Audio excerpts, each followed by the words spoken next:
All right. Hello, Diana. Hello. Friends, I'm here with Diana, a recent graduate of my 7-month transformation group program. And when Diana said yes to a student interview, I just couldn't wait for this day to come. So I'm very happy that we're here.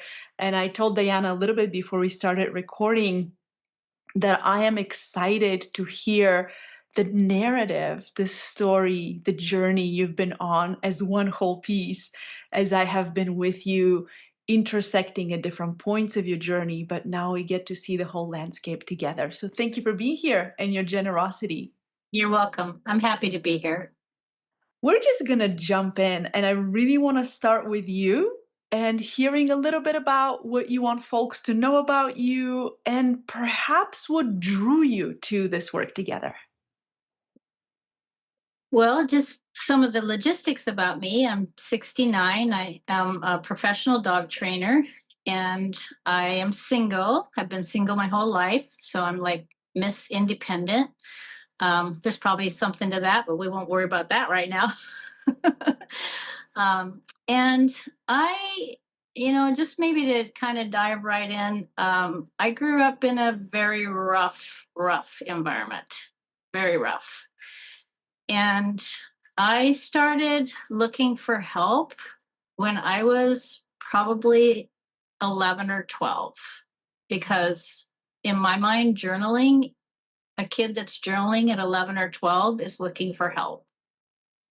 And that's what I started writing down things about my confusion Mm. and my pain. And then I kind of left my house when I was 16. My parents were um, I had four parents, two step parents, and my mother and father divorced when I was 18 months old. And so I was a kid that went and visited my dad. And by the time I was 15 or 16, something around there, the mom and the stepdad were done with each other as well.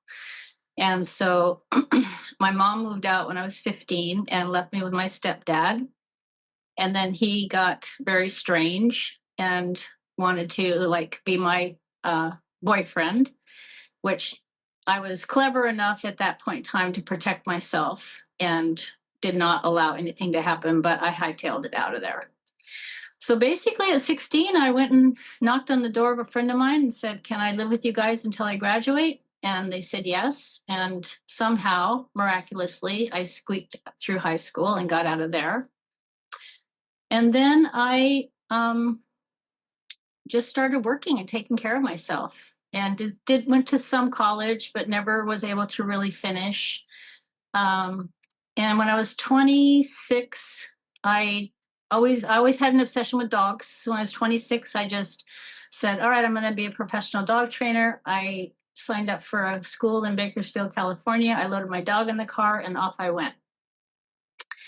And from then on, I started professionally training dogs. And at the same time, I was a 40-year restaurant worker. So I always had the daytime thing at the restaurant and then the evening time teaching. Wow. And uh, from about up till about the time I was 30, I was struggling with coping. And my sisters and I had all been introduced to drugs. By the way, my stepfather introduced me to marijuana when I was 15. And so that was a big part of my life up until 30. And then I managed to go to NA and I got off of that for a number of years, like 20 years. And then I was working in a restaurant and a friend of mine gave me a marijuana brownie. And that whole cycle started up again around 50 or so. But I still just functioned, and somehow I just always kept going. And I think when you gave me that term spirit, I could never really understand, how did I keep doing this? How did I do this myself? And the fact is, I did it myself, all of it, every bit of it. I mean, from the beginning. And I realized it's my spirit, my heart, my strong spirit. And that's been so awesome because now I'm seeing spirit and strength in other people. I'm like, oh, I can see how they're making it through. That person has a really, they're tenacious, strong spirit. So I just kept going and going. And in my 40s, I bought a house and I had my dog training business and I had a boarding business. And through all those years, I was always in counseling. There would be long years, like 10 years without. But I think, Brianna, you're the counselor you referred me to, Brianne. I think she was like my sixth counselor. So I was always looking for help. And at the same time, plowing through with amazing masking abilities and getting it done, getting life done, showing my dogs. I mean, if you asked a lot of people, does Diana have these issues? They would be like shocked to know because I was so highly masked. And it all came crashing down after COVID. I lost my boarding business. I lost my house. I had a big fallout with my family. My best friend died that year, 2022. I moved in with her 2021. I lost my best friend in 2022. And then I moved into this house in 2023 and I sat in my yard frozen solid at 63 years old with no work and no answers and the worst I had ever been. Maybe not because I don't remember some of the past pain. It's probably like childbirth, but it seems like it was. Yeah. And I just sat in my yard and I sat in my yard and I was like, I don't know what to do. I don't know what to do. I'm in trouble here. I don't know what to do. And I kept getting your emails. Very persistent, by the way, which is Yeah, a really good I thing. write weekly. I'm Keep it up. annoying like that. No, do keep it up. But then in October of 2023, I started to not be able to move my legs. Yeah. I was sitting in my yard and I couldn't cross my legs. The next thing, I couldn't walk upstairs and couldn't turn myself over in bed. End up getting diagnosed with necrotizing myositis, which is a disease that attacks your muscle cells and causes weakness. I'm fine. Modern medicine, all function back. No worries there. However, I was at a lowest of low lows, and I really started having suicidal thoughts. And I always laugh because my dogs, who are back here, they totally saved my life because I would look at them and I'd think, nobody can take these weird dogs. They're both so neurotic, and they would be in so much trauma if I were gone that I just can't do it. So over and over again, I would think about, I don't want to be here. I would look over at them. I would say, well, what are you going to do with them? You're going to take them with you? Like, what's that going to look like? But regardless of all of the details, the thoughts were there. And that's the low point that I hit. And of course, pot came raging back into my life because there was no way I could deal with those feelings. No way. Too much. And then I started with Brienne. I called you, I think, or emailed Yeah, you. we had a consultation. Oh, okay, yes. Right, And then, right at that point. yes.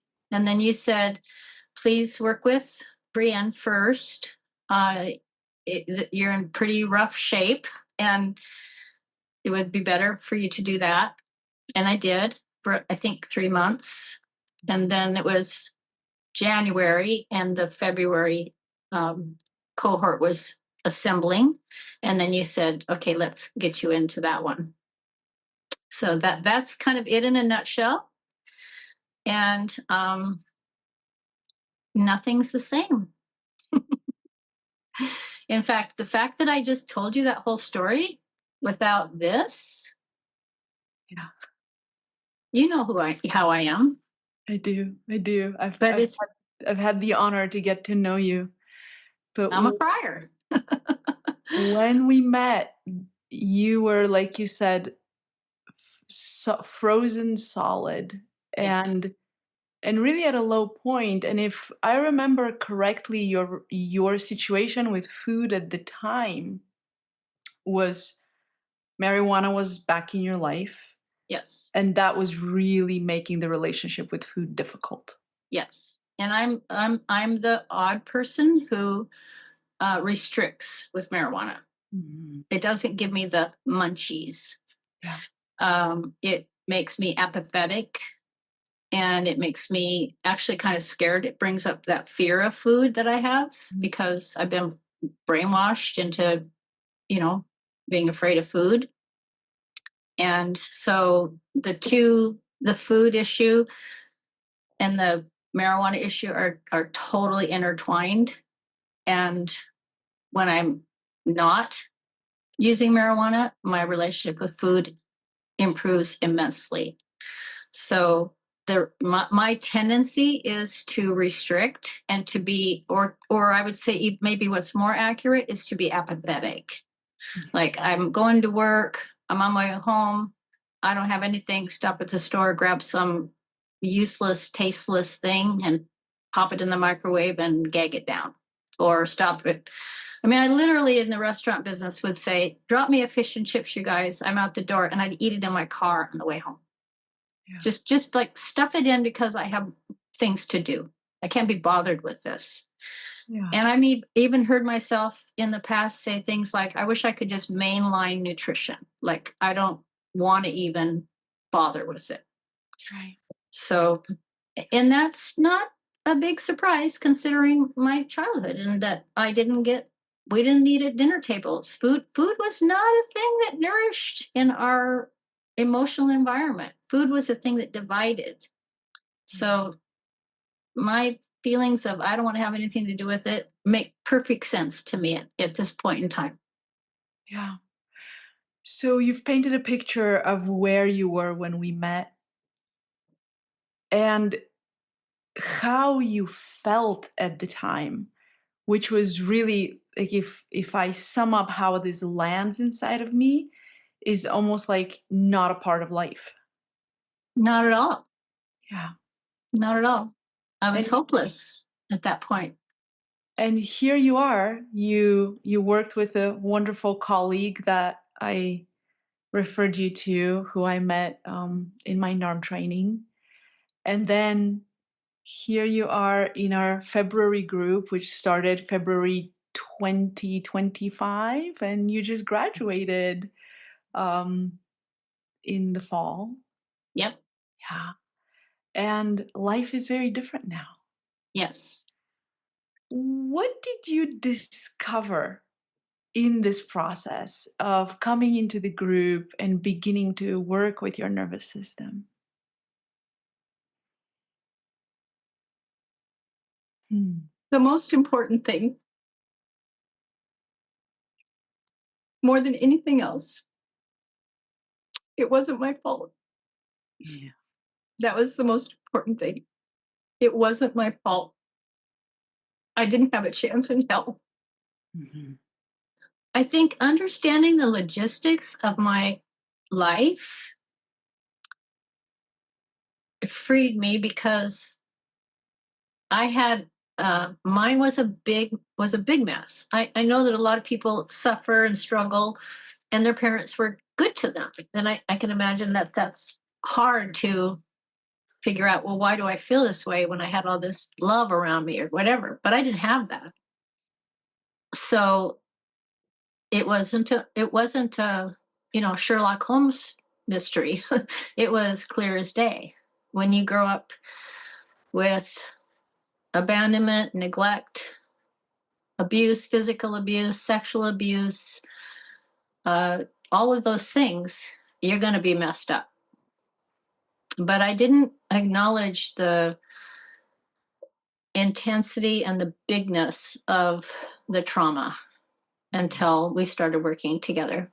Actually, I started that broke through with Brienne in the counseling Yeah. and some of my other studying that I was doing separately. And once I got there, the shame started to dissipate. the more I could Mm. assign responsibility to others. I don't like the word blame. I don't use the word blame because I have compassion for everybody, and I know that their thing brought them there, and I can't, I'm not going to say, oh, my mother was a this or that or a horrible person. I'm going to say my mother had a rough time, and this is it. This is her capacity. I think capacity is one of the greatest things I took away from the program, in that helping me have that compassion, that we really are, even the most horrible people. I mean, I'm using that just as a descriptive term because I don't really like to label people, but I can say, well, there's this thing called our experience, and it molds us and it forms us, and we don't all have the opportunities that I had, where I could pay for counseling, and I could, and for some reason I just had the drive to get better. And I have people in my family who are struggling immensely, and they just don't do anything. So for whatever reason, they can't find that push, they can't find that desire. I had that. I was gifted that for some reason. I did not want to keep suffering. And I think there was maybe even a low capacity for me to suffer, because I really wanted to not be here because of the suffering. So, there was a point where I was like, nope, I don't want to be here anymore because of the suffering. Mm. So I think knowing that a bad childhood creates a confused mind and a confused heart was just the biggest thing for me. And I had to grieve that. I had to accept it, then I had to grieve it. And then the next thing I knew, I mean, I used the word hate for my parents a year ago. I don't feel that way today. I yelled at them. I screamed at them. I didn't take the kind route that you talk about. I kind of took the, like, let's go at it, because I hadn't worked with you yet, and I didn't know that maybe I could do it a softer way. But I'm kind of glad I didn't, because I survived it. Yeah, it was probably traumatic, maybe more than it needed to be, but it felt like a real, like, burst through experience. Like, as soon as I got to where I could recognize that self-compassion I need to have for myself, everything started to change. And now here I am a year later, and October 24th is my mother's birthday. She's been dead for 12 years. Not one time in that 12 years have I woke up on October 24th and said, oh, today's mom's birthday. This year I woke up and said, today's mom's birthday. Yeah. And I posted a picture of her on Facebook and said how much I miss her. Wow. Yeah. And I mean, a year ago, I was pretty mad at her, That's at a all of them. that's Yeah. a very different internal orientation. Yeah. Yeah. Yeah. And it's like, not where I have to go, oh, just accept her. No, it's not that. There's a softness there Mm. that doesn't, that's genuine. It's real. Now, I will admit, for my other three parents, I'm still a little bit on the apathy page, but that's okay. Like, but something about her and her experience just was, I don't know. I've just been able to find more compassion for her, and I hope that it comes from the other three parents. But I'm not mad at them, and I know that they really had a rough time, and I know that they didn't have a chance in hell to be good parents to me. So I forgive them. I have apathy. I mean, I have compassion for them, but I don't have that same, like now I talk to my mom. I'm like, Mom, you would have really loved my garden this year. It's so amazing. So we have our relationship back. And maybe I think the truth of the matter is, I might have just put my own finger on it. I think she might have been the only one I really had a relationship with. Yeah. Yeah. Hence the And out. that might be why the relationship is coming back, where if the others, it's not. Mhm. Does that make sense? It does make sense. And I'm also holding um, how your inner state, the inner state of being angry, or the inner state of feeling active hatred towards somebody, which are very necessary for self-protection, that's a very different inner state than the inner state of acceptance or compassion, which has formed itself inside of you. Not, it hasn't been enforced, but it has formed, and it has emerged out of your new nervous system organization. It's remarkable. Yeah, I think that really resonates that it formed inside of me because as I did this outside work, I didn't try to force that compassion. I never even cared if I had it. Yeah, It exactly. just gradually, I was like, those poor people. What a hell they went through because they all did have pretty rough backgrounds. Because rough backgrounds come from rough backgrounds. So Exactly. my rough background came from my parents' rough backgrounds. So I'm super grateful for that. I mean, my mom is just a character. She was, my mom, if in the 50s, if women weren't in that kind of oppressive phase still, she would have never had kids. She would have been like me. She would have been like, nope, I want to do my art. I'm like, nope, I want to do my dogs. She would have had a different path, but Yeah. she didn't have that option. Not in the 50s, not yet. No, Not no, yet. Yeah. no. Yeah. What a way to compare the times and the context, and kind of more showing how you're holding this in a much bigger way, in a much more generous way than what we're capable of doing from these young parts of ourselves that did endure so much harm, and the impact was life altering. And it's really like a fruit of your internal organization that you get to experience now, and it feels different in the body. And I'm imagining people listening to this thinking like, what does the relationship with our parents have to do with their state of our nervous system? And it's like everything, Yes, everything, because we are formed in the relational field, how we interact with food and nourishment, and how food is used at home to convey care and connection becomes a part of us. And then yes, later on, we end up engaging with our own self care. Like, we hold ourselves how we were held. And for you to come in this decade of your life, and you have worked at your healing your whole life, and sought actively to be helped, to come to this place of internal peacefulness and acceptance, is a gift to your own nervous system that doesn't have to be all riled up over things that have passed and have had their impact already. yeah. It doesn't control my life anymore. Yeah. It's the past now, Yeah. It is and really the past. I've also had so much grief. And in the last few months, maybe a couple months ago, I had a thought. I was like, I think it might be time to celebrate. Mm. I think we should think about some good times. Now, I'll be honest with you, I don't have very many childhood memories. So it's hard for me to think of good times. Um, so there's a few I can kind of come up with.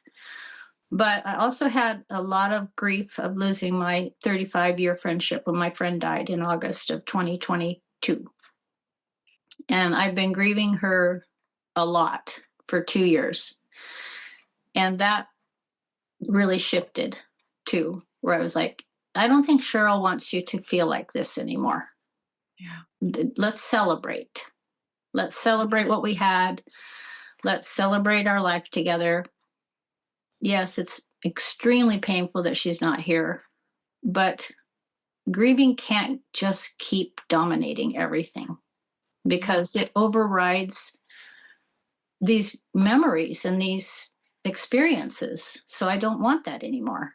And so it's like I can now recognize something like that and then go, all right, I'm going to make that shift today Oh, instead and of, yeah, keep going. I'm sorry. I got excited and interrupted you. no, that was it. Yeah.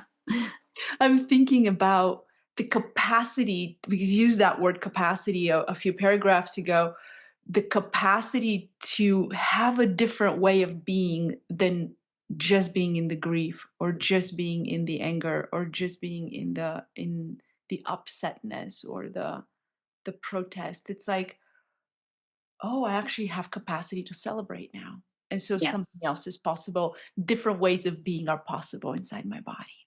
Yes. And of course, that's going to impact, I'm imagining, your relationship with substances, your relationship with food.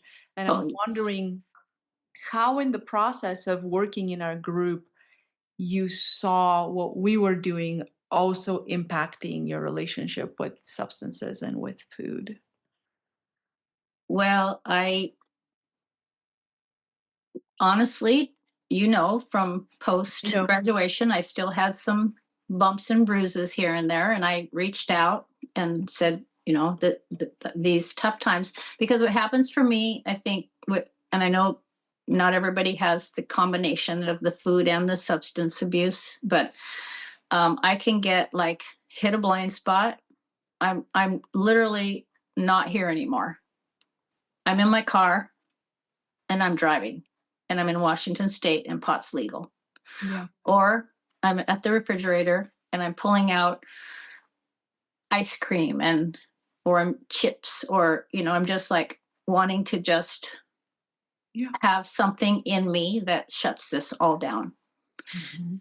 And a while back I got up in the morning and I had what we talked about. I had a talk with myself, and it was a little bit more on the disciplinary side, Mhm. the adult of, you are not going to do this anymore. Now give yourself a big chance here and today.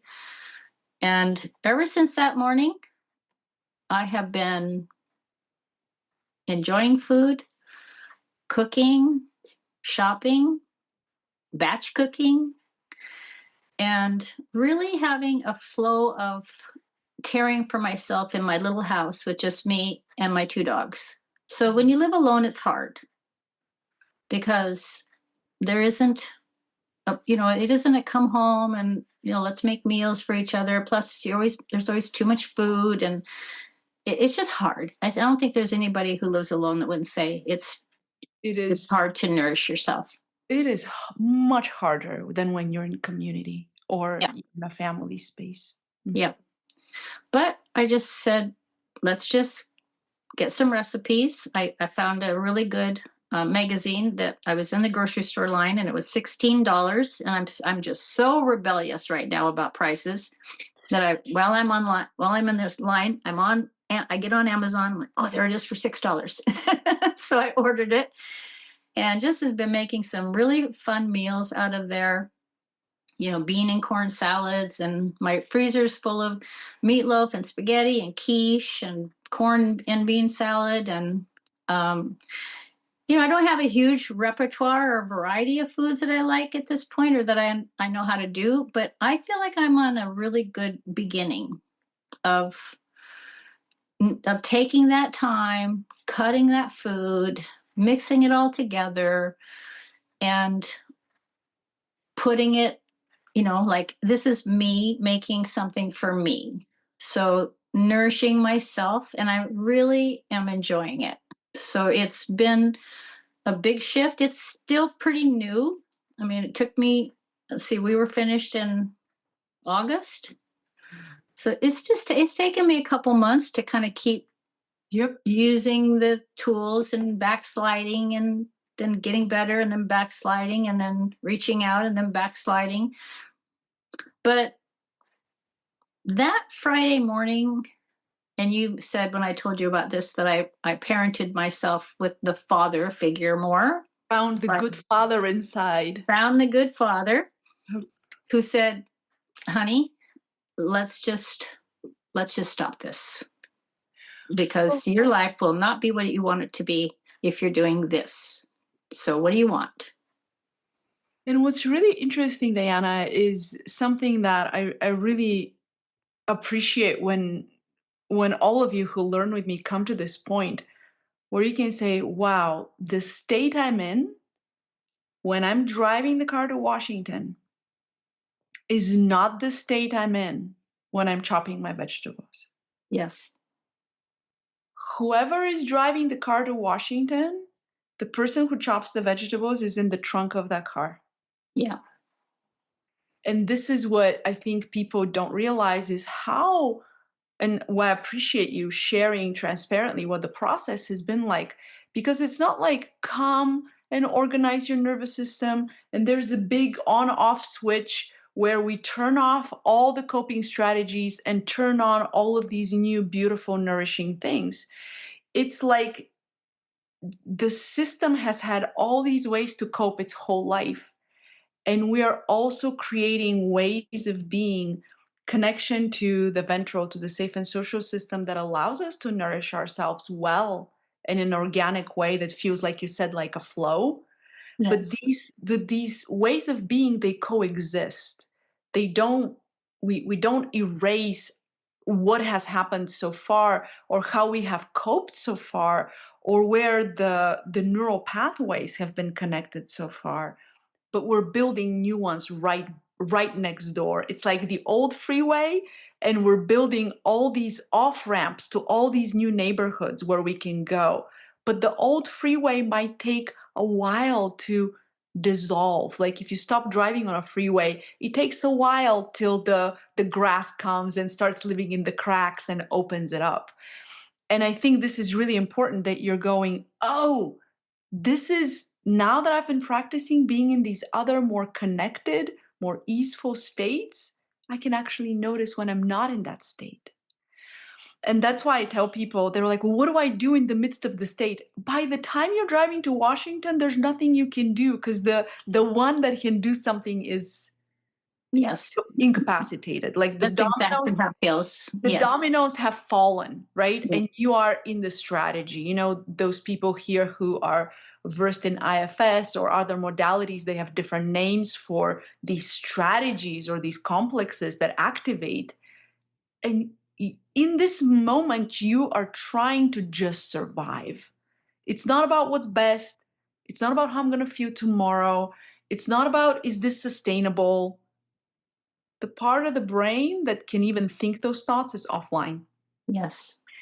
But the frequency, intensity, and duration of those episodes changes dramatically over time, where they eventually dissolve. And here come these other capacities forward of like having a nourishing, nurturing mother or having a good internal father. And this is not something that I teach. It's not like, let's come, there's a lesson in the curriculum about the good internal father. There's no lesson in the curriculum about the good internal father. I can vouch for that. But everything we do in reorganizing the nervous system makes it possible for those wise parts of yourself to come forward and drive that car. I couldn't have said it better myself. It's I like, mean, it's exactly how it happens. And I also wow, have developed another uh, tool, and that is the capacity to ask for help. Because do tell, because this is a big change. yeah, because last year, so last summer, I got diagnosed with the myositis in the October 2023. In July, and I got on my treatment, and by January, I was fully functional. I still am. Medication keeps me completely normal. And then from January to June, July, I was feeling a little bit more like, okay, I think I can get back on track. I think I made it through that. It still was in my mind, like what's happening to my body, what's happened, why am I this person with this rare thing? And then on July 7th in 2024, I woke up and got out of bed with a broken back, a fracture on my back. Happened while I was sleeping. Okay. The orthopedic guy can explain it to you, but what? Okay.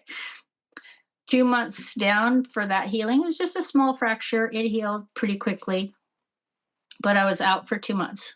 On the 1st of October, I broke my toe. So that was the year that was the time that then I really backslid. I'm like, I can't, like, my life is hell. I just can't, you know? And that's when I started contacting you and started saying, how can I get out of this mess? I'm really in bad shape here. And I'm kind of forgetting my point a little bit, but Well, you were talking about how you are now able to ask for help. yes. So what did I do for 4 months? I sat in my house and hid from everybody. I couldn't, I wasn't mobile. First I had a fractured back, then I had a broken toe. So the dogs and I sat in this house. They got their toy play outside, but they really got nothing. And I am crafty, so I was able to paint bug rocks and do different things and keep do things and watch the TV. But basically, for 4 months, sat in this house, isolated, and smoked pot, and never reached out to anybody. And I have good friends. Hmm. I've heard about them. Yeah, I have good friends. So this is not about them. Mhm. And so then I reached out and then, of course, started the program. So now, today, fast forward, I have just made a huge commitment to myself that this will not happen anymore. I've been more transparent with my friends about where I was and have even confessed to them that, I didn't want to be here. So they have a better understanding of that. And I've told them, I said, look, if I don't think I'll go there again, but I really need you to know that I will be calling and then I told you when we talked last that I don't want to go back to that pot store. I want to do anything I can do to not let that happen again. And I just said, if I feel even the inkling of that, I'm going to shoot you an email. I need to interrupt it. I Yeah, need to go from the blind spot to waking up as quick as I can before I get there. absolutely. Because what I do is I tell myself, yeah, it'll be really nice just for the weekend. I'll just oh no. As soon as it's in my body and my body's like, oh, I remember what it's like not to feel, oh, that's wonderful. Oh, it's such a relief. Right. I mean, relief is a big motivator. Oh, yeah. And just to name that, nobody reaches for substances when they are able to help themselves. Yeah. Which means that at the point at which we reach for something outside of ourselves, this is where the people are. Yes. But when we've had attachment injuries, we're more likely to reach for things than to reach for people. I think the moral of that story is that I have been so supported. I have so much love from people Mm. that my attachment injuries are healing. Exactly. Exactly. And I'm not afraid anymore. I'm not ashamed. I was so ashamed. Like, the reason I didn't reach out to them was I was ashamed. What am I going to do? Tell my radically straight girlfriend, who is like my big sister, pull yourself up by your bootstraps. Not that she's not compassionate and whatever, but that's her tendency. Oh, I'm really struggling with pod at 68 years old. I was like, not going there. Yeah. Well, today I Exactly. can go there. Exactly. Today I can go there. Yeah. But the shame is what kept me so divided and alone. Like, you can have me as a friend, we'll have a lot of fun, and I support you and I love you, but you can't know this side of me. And Absolutely. that just can't be the case anymore. No, So, no, and the once that freeziness starts to thaw out and the physiology of shame is no longer holding the shame because it's the body that holds the shame. And then we have the thoughts, yes. torturous thoughts on top of the shame. Um, people can become a resource again, Yes. or for the first time, Yeah. or for the first time. To live with less shame is such a great gift to. It's everything, because shame has caused me to be not necessarily physically isolated, but emotionally isolated, because I'm a very social person. I Mhm. love people. I love my dog training groups. I love my girlfriend group of the four of us. I love my sisters. I love my neighbor. I love my all my students. And I really enjoy people so much. I'm a 40-year restaurant worker also. You think I'm gonna run around those tables and wait on people when I don't like them? Like, I love people. So the ability to, and of course I'm careful. I don't tell nobody, not everybody gets to know. I have to know that I'm okay with you, that you're going to be okay to me after knowing something like this about me, or the real me. I'm not just going to dump it out on everybody, but just the connections that I have are so much stronger. And I have a friend named Randy. He's my only guy friend, and he's done so much for me. He's in his 40s and he has two kids, and he is like a super dad. Mm. And recently we had a long conversation when we were training together. We get together every Thursday, and he was talking about, the exhausting week he had because the wife was gone, and these kids do everything. They do horse camp, they do soccer, they do basketball, blah blah. And I just burst into tears.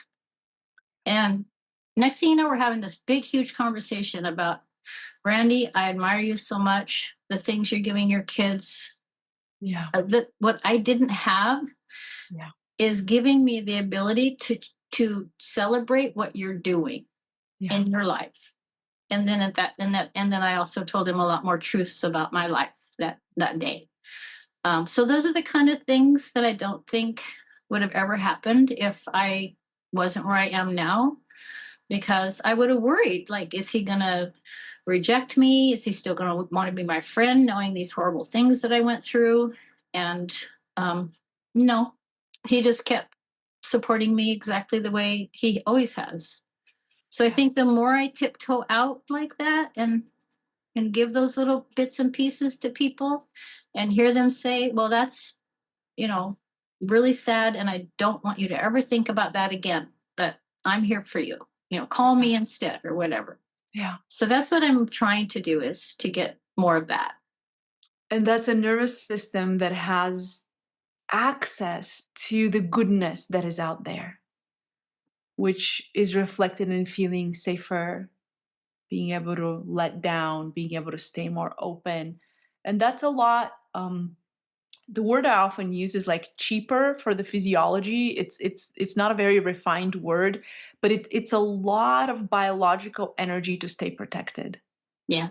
It is exhausting to have a high level of shame. It's exhausting to have to live in self-protection as if people will reject us all the time, which is the story that shame tells.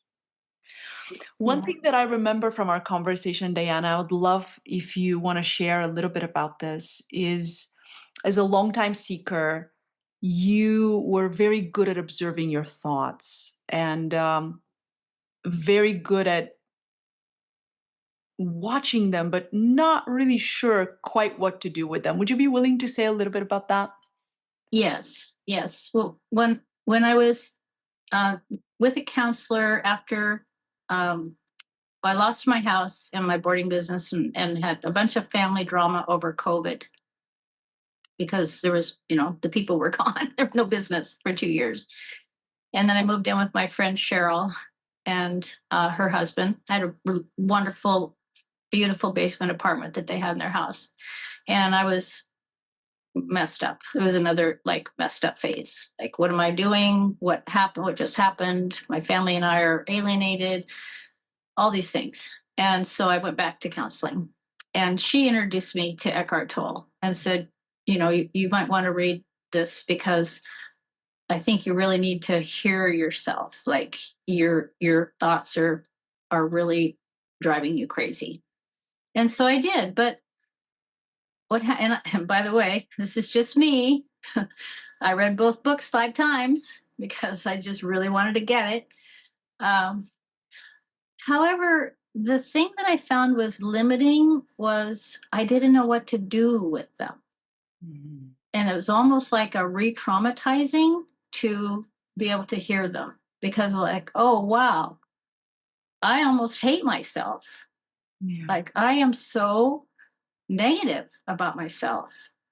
And and then I just kind of had to sit with that for a year or two. And it was from 2022 to the time I reached out to you in 2024. So it was a good 2 years of just horrible.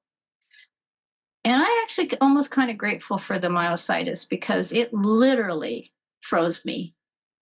It literally said, you don't get to move forward until you figure out something different. You physically don't get to move. And I sat in my yard, I was like, I know that I can't make any decisions because the who that I am can't do it. Look Yeah. where I am. Look where I ended up. This is not where I wanted to be. So Yeah. whatever's driving this bus, I need a new driver. And so when I started working with you, I realized that the thoughts were, I call them interjectors. They're not me. They weren't me. And that was one of the biggest freeing moments. I Mhm. would never, let's refer to Spirit again. Spirit would never talk to herself like that. Spirit would never beat her down. So I started to just say, I don't really want you here anymore. This is not your home. Mhm. You have parked yourself here for a long time, and you need to go now. And I just kept having those conversations with my thoughts. I would be like, well, I'll give you an example. When I was at Costco, I don't know why everything happens at Costco, but one day I was at Costco. A lot of big things happen at Costco or the So Costco gas station. it's like, oh.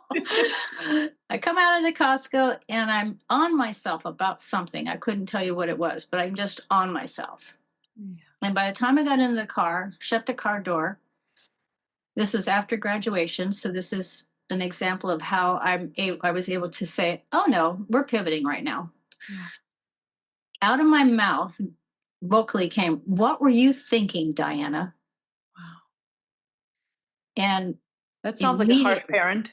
yeah, immediately I said, oh, honey, Yeah. you couldn't think. You were too busy surviving. There you go. And just these little pieces of compassion kind of start to show up and and say, you know what, thought? You think you're right? You're wrong. Yeah. You're wrong about me. Yeah. And And I just wanna name for anyone listening that I don't teach you how to talk to yourself. no, Say this or say that. All we're doing is allowing your biology to come out of the physiology of survival. And once you're not in a physiology of survival, these other thoughts become available. yes, And how beautiful that is. That yes, you're going to say, "Oh, honey." And another person will just, like I do a lot of touch, like I talk to myself with touch a lot. And another person will just hug themselves from that same place. yeah, And I trust you, Diana, and I trust your cohort mates, your journey mates who are you had such an amazing group. I trust all of you to find your way in how this is going to show up at your own pace yes. and rhythm and with your own authentic voice. Mhm. Yes, because we're all so different. I mean, So different. I was definitely the crier in the group, you know? Could you have been with any more different people? And maybe this is a good segue into my next question, which is how did the group support this process of reconnecting to yourself and to your blueprint? Well, I think maybe the most important thing was the feeling that you're not alone. Mm. When you are when you are literally alone, like I've been my whole life, there's there's a big battle often about feeling alone. But I think knowing that you're not alone with the pain, Mm. I think if I were to recommend to anybody, if you're going to work on healing, don't do it alone. And what I mean is not even maybe one on one. Like the group was, I don't know how to explain it. It was so um, validating. Mm. It was so like, okay. Because I would look at somebody and I would think, whoa, that person looks like, well, look at Felicia with her PhD. So, we get into that with people, right? We're like, well, they must be okay if they have a PhD, but she wanted help too. And Yeah, what a so, brilliant person. Yeah. yeah. And I'm like, it doesn't matter how smart you are. It doesn't matter. And you guys know my story that I have a lot of fear about financial insecurity. I realize it doesn't matter how much money you have. It doesn't matter how you have found the perfect mate. It doesn't matter because all of these things came up in our conversations where people had things that I don't have, but yet they still had the same pain that I have. Yeah. So it really helped me realize we are all have this journey of struggle and we want to be free of it. And so these are people you might not ever relate to in any context in the rest of your life because Leslie's in the entertainment business, I think it is. I mean, I'm never quite was sure about what her thing was, but and then you know Dana's like traveling all over the world, and Felicia's I don't know what she did, but she has a PhD. So to be able to relate to these people that are so different than you, and to have this um, shared thread. And then it just made me realize this shared thread is with all of us. It's with the lady who's standing out in the rain at my fence the other day, waiting for the bus for her kid. I ran her out an umbrella, Oh, because like it's a shared thread. We all need something at some point in time. Well, maybe you're not going to go be that person's friend, but you can see there's a need. You can see, I don't know if that makes sense, but absolutely. yeah. And you named something that, people who haven't been in a group experience with me don't know, and they have no way of knowing, is we don't connect over like, what's your job? Like, people oftentimes will finish a group and not have any clue what anybody does. But we are connecting through these everyday human experiences in a body. Like, what's it like to be incarnated in this physical form, which is going to be limited, which is going to have suffering, which is going to throw us into whether it's addiction or food suffering. And that's what brings us together. It's like, oh, we can reorient inside ourselves, we can reorient in our world and see that our world is much bigger than the world we're inhabiting. And I Yes. know, like, what I've seen happen in you is like what you see happening in spring. When the snow and the ice start to give way to the green shoots, and you're not a sprout anymore, but like Yeah. we can. It's like a fern that's unfurling. That's how much change there has been in your system. And sometimes students will go back. I don't know if your group will choose to do this, but some groups, like the group before you, who started in November, are doing this right now.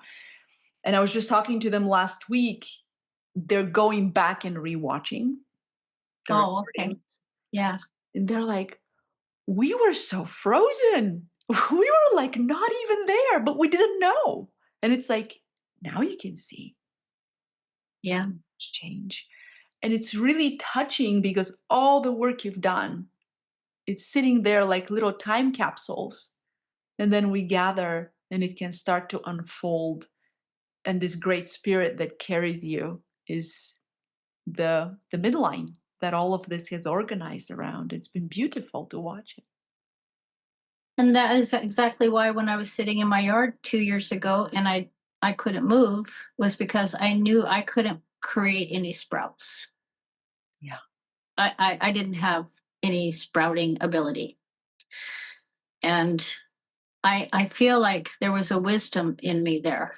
And that's why I kind of say to myself, well, maybe the myositis was also telling me you just need to not move because you don't know what you're doing. I mean, I don't mean that in a harsh way. You literally don't know how to live. You've done Exactly. your best, but you've plowed long enough. The snow plow is running out of gas. Yeah. And once it's out of gas, you don't have any other options. And And I did plow my way through life. it's remarkable to honor the strategies that have gotten us thus far. And yet, I think in some of our other conversations, we've also spoken about this, that there's wisdom in freeze, there's Mhm. wisdom in stuckness, there's wisdom in, wait a minute, I can do it the old way. Maybe I can't do it the old way because I'm out of old way fuel. But what if there's a different way that's trying to organize here? And who's going to help me create that new way? And Diana, it's been really beautiful because there's many people who ask me for help, but they're not ready yet. It might take them more time to get ready to take action. Mhm. But you took the referral I gave you, you came to the group I invited you into. It's like you're like, okay, let's go. And I'm just wondering, um, looking back, coming from struggling with eating, taking care of yourself, and where you are now, what would you say where you are now is telling you about what it took to be here? What's your sense of like, what did it take to come here? Well, for me, I think it took a pretty low low. Um, I, like I said, even after I lost the Stanwood house and my business and everything else, I moved into Cheryl's and I was still plowing. Mhm. I wasn't at that low yet, and I just hit the really the lowest of lows, and I didn't feel that I could go anywhere without help. Yeah. And the good news is the thing I'm the most grateful for is I didn't try more traditional therapy Oh, because I now can see that I've done that.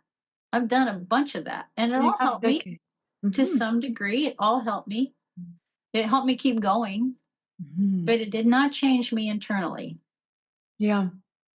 And That's really something remarkable because traditional therapy is helpful, can be very helpful, and yet you are ready for a body-oriented therapist when I referred you. It was just such a yes, big shift.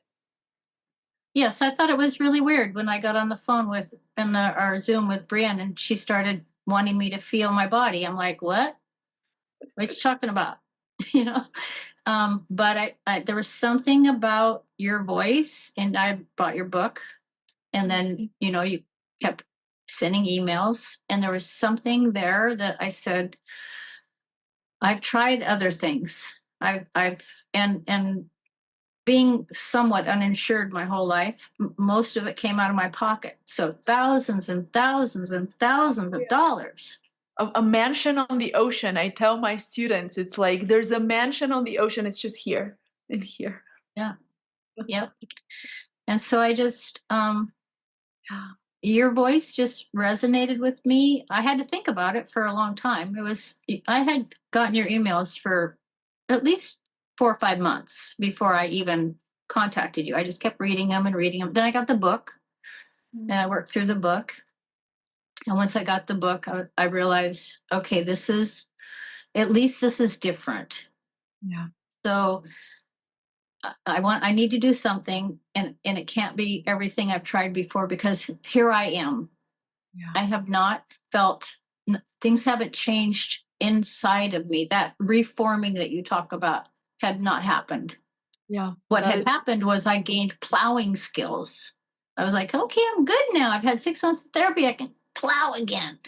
yeah. And, and also things like the last therapist I had was really great, but she had this idea that I needed to think about like an external power, like a higher power thing of some sort.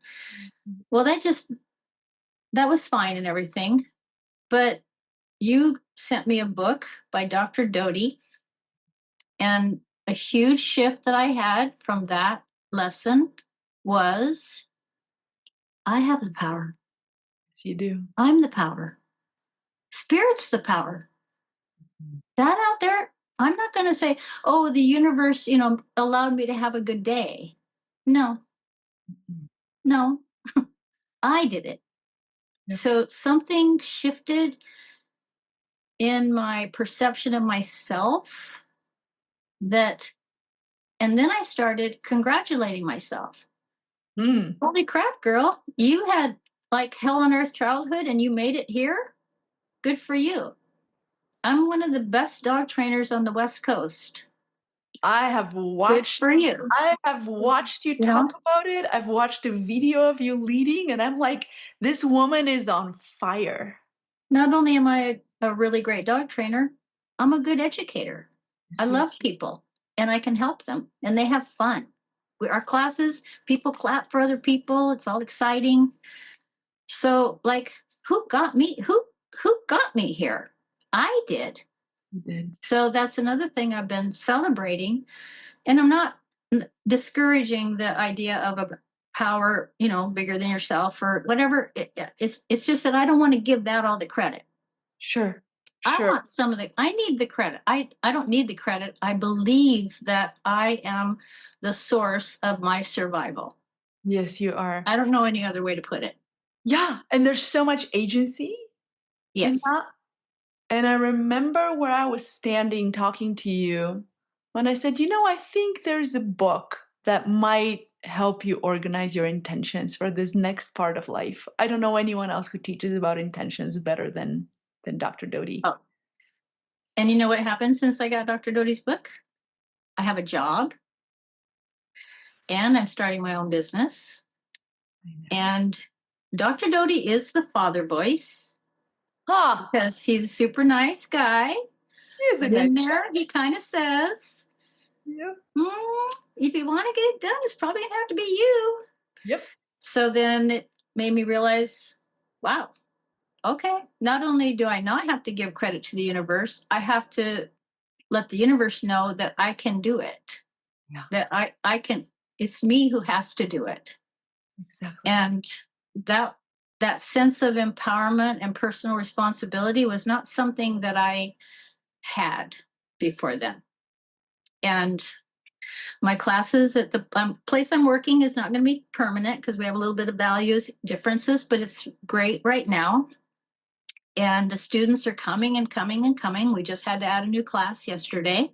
My Wonderful. sister's working on my website, and I have my plan for getting all the marketing done for my own classes. That was all I did in our group was cry about my fear of financial, you know, being poverty and alone. And I really, really, really had a fear of that. I know. And that's our history too in my family is people don't know what to do about money. They don't teach. Nobody taught anything about. I didn't learn those things. And here you So are. again, I look back and I go, well, why would you know? Nobody taught you. I Exactly. had the same experience with cooking. I went to the grocery store one day and I had that same frozen feeling of I don't know what to do here. And well, wait a minute. Why would you know what to do here? Nobody ever showed you. I came home. I Googled chefs, Cedro Woolley, and I found a lovely lady to come over to my house and help me learn how to cook. There you go. So I think little by little, that personal responsibility piece has started to sneak in. Well, it's not just sneaking in, it has snuck in all the way to the front of the car and it's holding the wheel. It's not in the trunk. You're out of the trunk. this is the thing, and this is what people don't realize, and I'm gonna die on this hill. You cannot create change from the same nervous system state No, that you're living in, no. because shame and self-rejection and self-hatred and feeling like you have failed and you have fucked up your life. I was the one to say the F word in our Awesome. conversation first. That and I'm talking about myself, like my own experiences with these really deep, dark places. This is all biological. Mhm. I have not had those thoughts when I'm not depressed. Right. And depression has been haunting me since I was 4 years old and eventually caught me, like, because you can't run forever. No. But you cannot create change out of the depressed, out of the frozen state. You need to thaw out and start to have some energy moving to the heart, to the throat, to the face, to the eyes, so that change is possible. And you have created all this beautiful change in your life, and I'm excited to be like a cheerleader, on the Mhm. side. I can be like as excited as a golden retriever, which I just learned have more oxytocin than other dogs. Yeah, a little bit too much. I always say that, like, in the human realm, I'm like the golden retriever of humans because I'm just such a natural encourager. Yeah, But I love that, and I love that you have access to this energy now. yeah. Could we have talked about this 2 years ago and me say, Diana, here's what you need to do. You need a website, you need No, this, you need this. You'd be like, I'm way under the iceberg, crazy lady. I can't do any of this. I didn't even have a home 2 years ago. And you, There's nowhere to build from there. yeah, Nobody can build a business from not even know where you're going to live next. no, it's So not possible. yeah, It's not and possible. that's the other thing I will say. I celebrate my home. This isn't my home. This is Carl's home. I rent it from him, but it's an 888 square foot house with a huge yard that I can do all my training and everything in. Beautiful. And I don't want to get like too woo woo, but I also want to share with the people who wonder whether the cost is worth it. Oh, yeah. I had $15,000 left to live on. Mm. I didn't know how I was going to pay my rent after that. My family was going to have to rescue me. And you know what? I said, fuck it. I dropped that $6,000 and I did it. And then I had $9,000 to live on. Mm. And we started our cohort in February. My best friend died the August before that. They got her estate settled in March, and she left me $50,000. And if that wasn't proof that I had made the right choice, I don't know what is. Because not only did I end up not in poverty, but my best friend came back to me and said, good choice, Diana. And she died with a lot of suffering. So I know that she's just dancing a jig that I made that choice. Yeah. And it didn't bankrupt me. It didn't put me on the street. It didn't send me begging to my family for help. It actually brought things to me. I don't take that lightly. I I don't take really it don't. lightly either. I No, don't take it lightly either. because life logistics are a real thing. To say I'm going to spend Absolutely. $6,000 on a program when I only have $15,000 to my name and no job, that was a leap of faith. I don't know. Even now looking back, I'm like, okay, where'd you find the gumption to do that? It was either that or like I said, I was just done, Galina. Yeah. It's a huge leap of faith, but also there's a part of you that supported you in that way. I think sometimes an investment is a way to see this is how much support I'm giving myself. Yes. Um, I don't take it lightly. It's a huge honor that that was your choice. And you know this, that I always give you 100% of the choice of whether to step into a program or not. But I Yeah. am so grateful that you did. And I'm also so happy you had the cohort mates that you did. Yes, me too. I Yeah, it think was perfect. Yeah. I think they were fantastic people. They are fantastic people. And I look forward to seeing what else unfolds from here. For dessert, what would you say to somebody who's in the midst of a struggle? They're struggling with food suffering, whether they're struggling to self care, or they're binging and purging, or they're emotionally eating, or they're restricting, or they're dealing with a substance like you have for parts of your life. What would you say to them if they're considering doing something, whether with me or with someone else, just around taking action?